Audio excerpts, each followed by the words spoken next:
So the market has been dropping for the last 24 hours and it's favourite to keep on dropping. That on top of that, we've got loads of stuff to cover, including today's SBCs. We're going to be covering new trading methods, we're going to be covering price range updates, we're going to be covering potentially live heroes and icons, and we've got loads of stuff to go and cover in today's video. But before we do start, if you guys are interested, until the 1st of October, my subscriber training guide is indeed free for all. I have all my investments on there, I have all the data to help you with trading, we've got multiple different sort of trading methods with daily updated data. So do make sure to go and check that out, no gimmicks, it's all just free until the 1st of October, and then it does become my sub pack.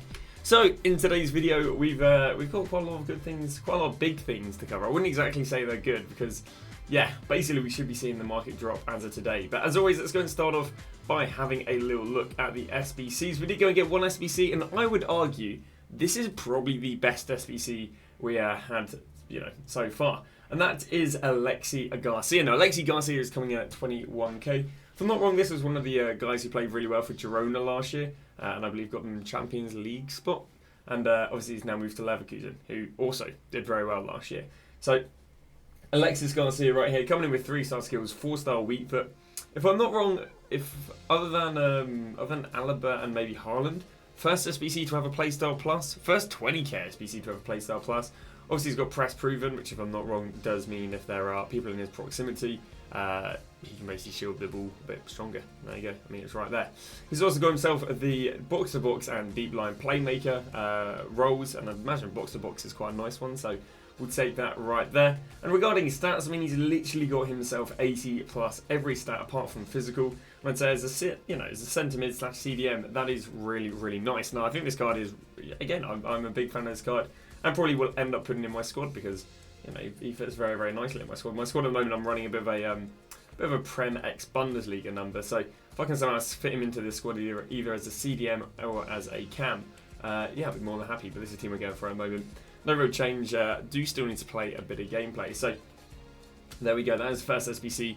We got the likes of Garcia, and I can tell you actually he is a really demanded SBC. The reason or the way I can tell you that he is a really demanded SBC is just what he's done to the market. Now, he hasn't necessarily risen any SBC fodder because 84s are absolutely flooded. But what he has done is he did go and rise his well-demanded links who had low supply. So a lot of people, when he came out, were going, "Oh, Dan, Grimaldo's a strong link." And I said, do you know what? Yes, Grimaldo is a strong link. But the thing is, no one actually uses Grimaldo. And as a result, if Grimaldo does rise, it will just be a trader pump and dump. As in, traders will, or people who think they're trading, will buy him, thinking he's going to go up because he's a perfect chem link. But the reality is no one uses Grimaldo because his card's abysmal this year, and as a result he'll go down. And that's exactly what happened, where he was 7k before the SBC came out, he got pumped up to 7.5, but it didn't take long for him to go back down, and it's not like he's, I guess he's still 7.3 now, but it's not like he's actually a demanded card. Whereas if we look at some of the cards that were more demanded with especially less supply, something like Informed Bonfas, we can see he went from 19k up there to 22k, and he's now holding 22k. Likewise with Florian Wirtz, he was 67k and actually rebounded up there to 84k. Finally, the one that I recommended, although I'll be honest with you, for some reason I wasn't actually that sure that Garcia would have been that demanded. Yeah, so I'll be honest, I was in a bit of a rush to jump off after 6 PM. But yeah, my recommendations were for Frimpong and Bonfas, and he's gone from 27k up there to 38k. As I say, sadly, I'll be honest with you, I wasn't very convincing. I was like, if you want to invest for the sake of it, I wasn't that confident they do well, but if anything was to do well, I did have my money on Frimpong and Bonfas, and again, he's gone from 27 up there all the way to 38, and he's back down there to 34k since. So I did a little bit of research because I thought, do you know what, I wonder if this Garcia has dropped the centre mids. So we had a little look at some Bundesliga centre mids, and interesting enough, initially, Musial actually rose for the first few hours. Now I wonder if this is because there was an increase in the amount of people building Bundesliga teams, but actually now he's back down again to a lower price than before Garcia came out.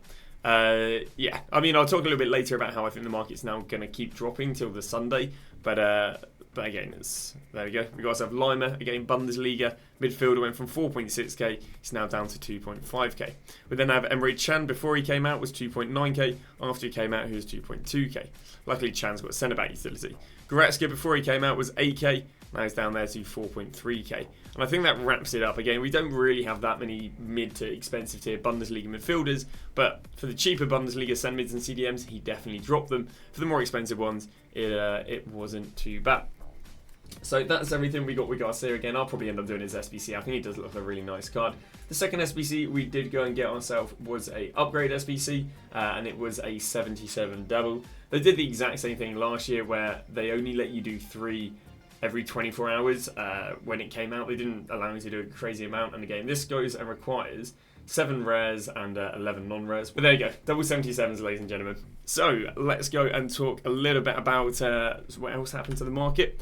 So the market yesterday, there was a bit of a pump and, well, I say there's a bit of a pump and dump, but I've seen a lot of the pros are actually using the midfielders with long ball. I've seen people with teams with like Mia Hamm and Mbappe, so like 4 million coin attackers, and they will literally use Bruno Fernandes and Patrick Guerreiro as their centre mids, because apparently long ball plus is the first kind of discovered meta that the pros are using. Apparently what's happening is the ball gets pinged out to the left wing. Yeah, I think it's like an LB pass between the left wing and the centre mid. They're obviously then making a pass and then they're long balling in behind. Apparently that is the meta that's going on. Well, again, this has kind of been something that pros have been going for a few days now. We see as of the 22nd she was rising, but she had a really, really high stint here. This is, if I'm not wrong, one of the leakers was, I think, making a massive deal about the card. So, yeah, she obviously did really, really well there. Back down since. Now, because I do think that the market will be dropping from today onwards, I wouldn't be too confident about buying her. I think if anyone does go and go against the trends, it would be cards like these newfound meta players. And as long as, you know, that meta keeps them being pushed, they can go and rise in what I do believe will be a drop in market in the next few days. But again, we'll go and cover that in a second. But yeah, that is one thing that happened. Interesting enough, Bruno Fernandes didn't really follow anywhere near as good of a trend. Bear in mind, she went from 38 all the way up there to 54. Bruno Fernandes literally just did 18 to 21 and then crashed. He probably crashed off the back of the Garcia as well, with a centre mid replacing a centre mid. So, yeah, long ball seems to be the meta, but the only player who really seems to be reaping the rewards is Patry. I looked at some of the other players. Pirlo we're not seeing anything of. Edison we're not really seeing anything of. Of these cheap players we're not really seeing anything there. So it's weird how it seems to be the meta, but again, it seems to be all concentrated in one player. So another thing that happened with the market yesterday is EA finally got around to updating price ranges. Now, you know, half the players that people wanted are now available, and again, they did a lot. They did Lacroix, Endrick, Chiesa, Schlotterbeck, Nico Williams, Cavacelli, Tuchemeni, Cancelo, and I won't go and read all of them because, you know, I'm renowned for butchering players' names, so I won't go and give you 20 players' names butchered, but there's a bunch there and there's a bunch there. Including increasing price ranges, they actually decreased price ranges as well. There are a feto heroes that weren't selling for minimum because they set all heroes minimum to 67k, so they've gone and decreased them. I've actually used this as an investing opportunity. I've gone and put I think I've gone and put about 900k now into heroes. If I'm going to show you what I've gone and picked up. So other than, I think, everyone I show you, I also have one in the club. Did go and try and flip these. It's been a little bit questionable, to put it politely. Lippmann, we went and picked up 1, 2, 3, 4, 5, 6, 7, 8. Why have we gone and bought Lippmann's? Well, the rule of thumb, if I go and show you last year's heroes, is heroes this year seem to be about 2/3 of the price they were last year. But if I go and show you what Lippmann was going for last year, now there is an argument that Lippmann had more demand because of the Eredivisie, because of the Eredivisie sort of foundation cards, but he was 73k last year. And obviously, if we're going off the logic of players being about 2/3 this year, he should be about minimum 50k this year. So my idea is that right now, everyone's obviously waking up, they're listing up these heroes that they haven't been able to sell, and now they're able to sell them. I want to pick up on mine for 37, and then I'm going to gamble that he's hopefully going to rebound close to 50. I mean, again, there's some more cheap ones right there. Also, when I picked ourselves up Carnu last year was going for 37k. He was a new hero, so that is one thing, but I managed to go and pick this one up for 20, this one for 22, that for 26, and that for 25. But the 20 and 22 ones, I don't believe are looking too bad. I say 26k right there. And again, I am anticipating these cards kind of rebounding going into midday. Just like when some of the gold cards yesterday got price range updates and they were down initially, but then rose a few hours later. I'm gambling that happening. Cahill, picked a few Cahills up. Cahill last year was 57k, so I've gone and picked a few of him up for 30k and under. Again, it's still easily buyable at 30k. But yeah, we've gone for that. And then we've got ourselves some Rickens. And Ricken last year was going for 43k. Point of Ricken is the demand should be lower because of the Garcia, obviously being a Bundesliga cam and Garcia being a Bundesliga cam. But yeah, I mean, actually the cheapest Ricken on the market at the moment are around about 34k. Pick this one up for 25, this one up for 21, and I think this one also, yeah, this one for 26. And then on top of that, obviously I've got a few of them in the club. So pick those cards up, plan on holding on to them until about midday, and then I'll go and bin them off. Because we do believe that... actually, I'll show you more of the price range players, because I've got a little bit more. So, Kasa, there were some interesting trends. I did actually track these. These got price range updates at 1:30 yesterday, and I did go and track them. So, Kasa actually initially dropped to 60. He then rebounded to 89, then dropped down to 80, then rebounded to 110. So, you know, multiple flipping opportunities. I actually tried to get in the flipping opportunities myself, and I can't lie, I did go pretty horribly wrong. I think I bought them when they were about 82, 83. They then went up to 89. They then went back down to 80, and I was like, well, in all fairness, you know, I don't really want to risk it. I'm anticipating the market dropping. I don't really want to be holding cards. So I did end up selling for like 80. I think we bought for 82, 83, and we sold for like 85. So sadly wasn't too amazing. Nico Williams, we didn't do too badly on. We bought at 110 and flipped for 120. So okay profit, but of course he is up to 140 today. Tuchemeni went from, I think it was like 24k up to 33k at the moment. Saliba, again, was about 235 yesterday. The expensive cards haven't really seemed to pick up overnight or pick up in the morning, whereas the cheap cards have, with Saliba and Bellingham. Bellingham, again, was 490, dropped down to about 410, rebounded to 440. It's been about 420 all the time. And then we've got a few new price range updates today. I mean, Udogi's only gone from about 8k to 11k so far. And is that about it? Yeah. I mean, there are a lot of players that got price range updates who seem to have kind of flopped a little bit. Openda was extinct at 40. Rudiger was extinct at 200. Who else do we have? We've got Foden was extinct at 110. I think Foden might be a little bit more, yeah. So there are a few players that kind of flopped a little bit because they were invested more than they were demanded. Malin, I think, was extinct at 10. He's not exactly gone up. How's Delo looking? Delo was extinct at 8. So yeah, quite a fair few cards being overinvested. It'll be interesting to see how these cards react because, again, the rest of the market is expected to go down. Now, why is the rest of the market expected to go down? The market is expected to go down now because the market has basically plateaued for 2 days. And last year, after the market plateaued for 2 days, it then went down. So let me go and show you, ideally, someone from last year. If we can go grab... we'll go for Saliba. So we can see that the market rose and rose and rose. It then plateaued for 1 day, plateaued for 2 days, and then dropped. And if we can go and we can show you cards across the board. Here's Walker last year. Plateaued for 1 day, plateaued for 2 days, then dropped. We can show you even a gold like Vinicius Jr. Kind of plateaued for 1 day, plateaued for 2 days, then dropped. We can show you this happen for expensive heroes. Plateaued for 1 day, plateaued for 2 days, then dropped. We can show you this happen with Del Piero. He didn't so much plateau, he kind of just went up and then didn't go down as much, but he kind of just peaked on 1 day and then went down. So last year across the board, basically what happened is cards plateaued for 2 days and then dropped. Well, what I've got right here is basically what they've been doing for the last, I guess, 3-4 days, if I'm not wrong. So I can show you. I'll load up daily. So we can see that yesterday he averages at 158, and the day before that he averages at 155. So because there's barely any increase right there, I would say this is him plateauing for 2 days, and now he should go down. I mean, he actually is down 8k from yesterday. And even though he's down 8k, it isn't a case of, oh, I'm not going to sell because I'm losing coins. You've got to appreciate, you kind of need to see the market drop a little bit to understand that it's not rising anymore. So you'll never be able to sell at the absolute high because only in hindsight do you know the absolute high. Same thing here with Llorente. If I go and show you the daily, yesterday he was 19.5. Day before that he was 20.5. So again, he is anticipated to now drop and drop. Again, he already has started dropping. Next one, Tonali. Tonali sadly took a big drop because of Garcia. So he's actually a really awkward card because is it a gamble that maybe he rebounds a little bit midday, or is it a understand that the demand for Tonali's kind of dropped off a fair bit with a fair few of the price ranges being updated, but more so probably Garcia and back-to-back sentiment evos and then take the loss. Personally, what I would do is I probably would just take the loss, just because it's unfortunate that Tonali's dropped a lot more because of the sentiment SBCs. The Garcia, the card didn't get leaked, the SBC didn't get leaked. It's it's unfortunate, and there's not much you could have really done about it. We then look at Sane again. Sane was 26. Day before that is 25, but because it's practically hasn't gone up, I'd say that's it stagnating for 2 days, so it should drop. We then go and show you Van der Ven. Van der Ven's probably one of the only cards that's risen, but even his hasn't been too amazing. 53, up there to 57. because the rest of the market's dropping, I'd go and sell him. I mean, he is already back down to 54. We can go and look at someone like Van Dijk. Yesterday, 385. Day before that, 386. That's the market plateauing for 2 days. He should drop now. Again, these cards are already down a little bit. So even though they're down a little bit, there's no point being, in my opinion, holding, because now the market should drop if it follows last year's trends. Son, again, stagnating for 2 days, and that's about it. So basically, the whole market stagnated for 2 days, so now it's favoured to drop. When will the market drop until? Well, the market should now basically drop until Saturday, and then it should rebound Saturday to Wednesday. Now, there's an argument that this year might be a little bit different to last year because of division rival awards.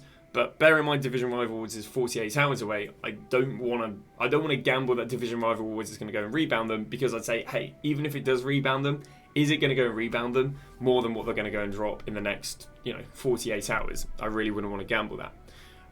Now the players have had price ranges as well. They were one of the only cards I might have held. Yep, they're also, it's a little bit harder with the price range players because they still can need to find their demanded price on the market. But once they find that demanded price in the market, they should again drop with the rest of the market. A few other things. Fodder, you could probably get away with selling a little bit later today. Team of the Weeks, you could probably get away with selling a little bit later today. Pre-Team Week 2s, you could get away with selling a little bit later today. Heroes and Icons, again, are favourite to keep dropping, so, they're no exception. What are other cards? Players who are elite to get a road to the knockout stage. Last year, the gold cards that did get a road to the knockout stages didn't actually rise very well out of packs, so I don't necessarily recommend buying Bellingham out of packs, Doku out of packs, because those cards didn't really do that well. If you did want to go and buy those cards, I would buy them after Division Rivals, gambling that Division Rival Awards might go and drop the market a bit, unless they drop a lot going into Division Rival Awards. And I think that is about it. Again, the market is favoured to drop till Saturday, and then should rebound Saturday to Wednesday, following what happened to last year. I think, is that what we've got regarding the market? Yeah, I think that's regarding the market. So again, market is favourite to go and drop till about Friday. Sorry, for the real top end players, they drop till about Friday. For the anything under, I'd say about 500k, they're favourite to drop till Saturday. And even then, the Friday-Saturday drop isn't the biggest in the world. And then you can see they rebound Saturday all the way through to, well, last year was Tuesday, Wednesday. So we'll have loads of investments for you guys on the Saturday to then go and flip on the Tuesday. Between now and Saturday, or now and Friday, the investments are definitely going to be very, very limited. And again, this is Walker from last year. You can see cheapest is Friday/Saturday, and then he rose going into the Wednesday. So a few other things. We are working on a new trading method, so do make sure to check the guide for this. Now, obviously, we're not really icon trading, and shadow trading, sadly, because the market's dropping, is a little bit dodgy to do, unless you're trading with players who are SBC fodder, which as a result hold a minimum price, or trading with players who the gold cards are basically minimum price in the first place. It's a little bit sketchy. So what we're working on right now are basically players that are really, really good because they, non-rares, that are good to trade with because they fluctuate a lot. So if I go and load up someone like Batchman, right, I can go and show you her graph, and look at this, right? She goes down there to 700, up there to 1.7. Down there to 800, up there to 2.4. Down there to 700, up there to 2.4. Down there to 700, up there to 2.1. So what I'm doing is I'm compiling a list of all these non-rares that basically go down and then fluctuate back up. I'm going to try and again cover as many as possible. I've already gone through the 82s and the 81s, but as I say, hopefully I'll be able to provide a list for you guys of about 30, 40 players. And the idea is what you're going to do is you're just going to go and buy the players, and you're going to have to wait. Because as I say, right here you had to wait. Well, I guess in theory you only had to wait an hour. I guess right here you would have to wait 1, 2, 3, 4, 5 hours for her to hit the peak again. So it's definitely you buy the players, you just keep on listing them at what I say the sale price is, and eventually they're going to sell on. It's not a case of, oh, the player hasn't sold on for 1-2 hours, should I go and panic sell them? It's you just have to wait for them to hit these solutions. For running, why does Batchman go to 2k? She basically just hits some of the cheapest SBC solutions, because it's cheaper to go and buy an 82 rated non-rare than it is to go and buy an 82 rated rare. A lot of the times these high rated non-rares are put into solutions, but there isn't that much supply of them, meaning when they do make these solutions, they do go and skyrocket because there's just a lack of supply. So, as I say, I'm going to compile a massive list, just go through them, be spending all day doing this on stream. Obviously, shadow trading you can keep on doing, it's just, again, a little bit dodgy. because of course the market, it should be dropping between now and Saturday.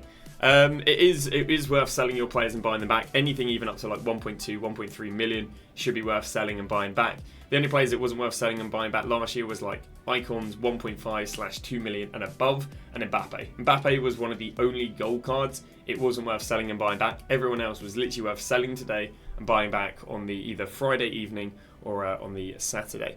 Now, regarding the leaks, we haven't really had too many leaks in the last 24 hours. Again, even yesterday's SBC didn't really get leaked, so quite interesting. These are leaked. Now, it's a hero and icon road to the knockout stage card design, or at least a Champions League. And yeah, I mean, this definitely would not help the market's health going into Friday. If loads of top promo cards are leaked to come out on Friday, this is only going to drop the market even more because of panic selling. Again, these aren't official cards with the Thuram and the Hazard. All these have done is been added to the pack code. So, heroes and icons in the first promo is a bit ropey. Now, obviously, they did a few promos in last year with the Dynasties, if I'm not wrong, with where they released like multiple versions of Iran and so on and so on. But yeah, it would be a bit crazy if the first promo is going to go and throw out some heroes and icons. Because, again, it is road to the final. They could go and drop him because they are nice cards with longevity, but it just seems a bit crazy. What would this do to the market, them having a bigger promo? I don't think it'd do too much different to last year. I don't think road to finals with heroes and icons would be too insanely different to a normal road to final promo. Because in theory, what they would do is, rather than having Haaland in the road to final promo, they'd go and have an icon. And that icon would probably be as expensive as Haaland. I don't expect there to be like 10 super expensive players because there's heroes and icons. I expect them just to replace some of the gold cards that were expensive last year with maybe heroes and icons. But obviously we'll have to see when more stuff gets leaked. Also, the whole road to final team is leaked, so I feel like we're not going to get heroes and icons this promo. It might be like 2 weeks time after we've had 2 weeks of road to knockout stage. Then maybe we have some sort of Champions League, I don't know, meta heroes and icons. So again, we'll have to see. We don't really know too much about that at the moment. But yeah, that is going to go and wrap up today's video. As I do recommend going and selling your players, even if they're down a bit. They're favoured to drop through to Friday/Saturday. So the drop they've had now should be insignificant between what they are by Friday and Saturday. Thank you very much for watching today's video, and we shall see you guys tomorrow with a brand new video.